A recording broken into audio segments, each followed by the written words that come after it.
A very good afternoon to you and many thanks for joining us. You're watching News Updates, coming to you live on Politics and Business Television Abuja. I am Bulus Joanna Ray. On the news at this hour, President Bola Ahmed Tinubu has concluded his 10-day working visit to Lagos and returned to Abuja on Monday.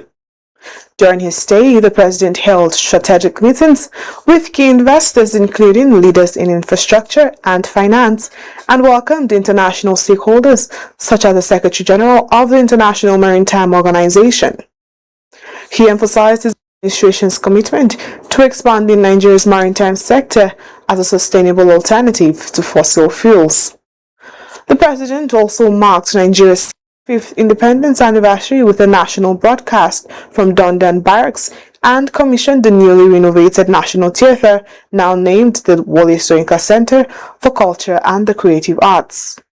He traveled to Imo and Plateau State for official engagements, including project inaugurations and a condolence visit.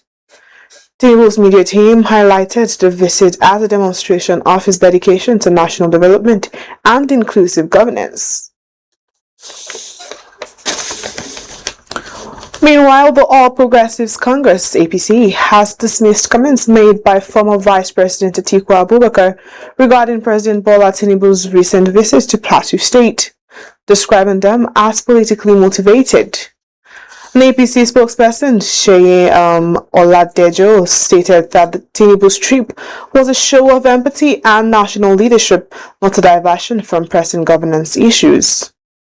Oladejo accused Atiku of deliberately misinterpreting the president's actions to score political points, adding that such tactics undermine efforts to unify the country.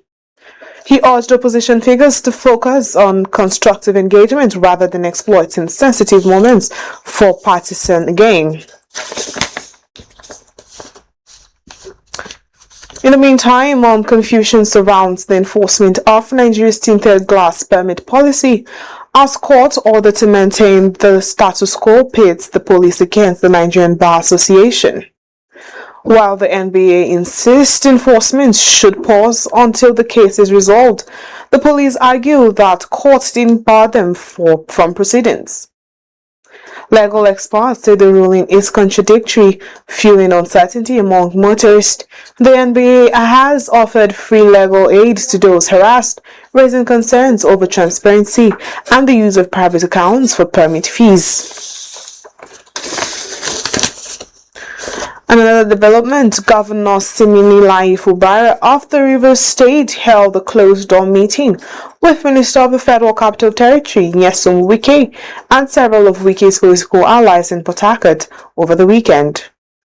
The gathering, hosted by elder statesman Chief Ferdinand Alagbaba, was seen as part of ongoing efforts to sustain the peace accord brokered by President Tinubu following the state's political crisis.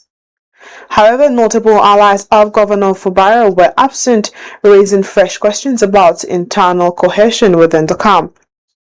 Political observers say the absence of Fubara's loyalists signals lingering tensions despite attempts at reconciliation. While Wike's associates described the meeting as a sign of unity, sources close to the governor expressed concern over exclusion from key discussions.